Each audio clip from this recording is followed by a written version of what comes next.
In this video, we will show you how to do the pre-flight preparation.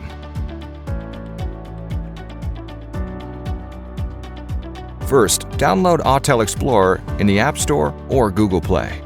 Please prepare the following items before starting: the aircraft, remote controller, battery, mobile phone, charger, AC cable, data cable.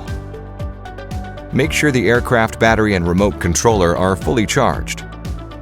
Unfold the handles of the remote controller. Vertically align the antennas so they are parallel with each other.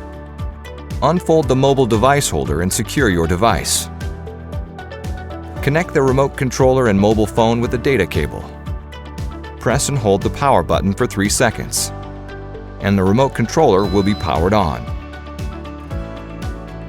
Remove the gimbal guard. Unfold the front arms first, and then the rear arms. Insert the battery into the battery compartment, making sure it clicks into place. Press and hold the power button for 3 seconds to power on the aircraft.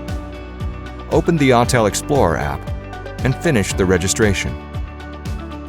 Click the Bind button to bind the aircraft. At this point, your pre-flight preparation is complete. Thank you for watching.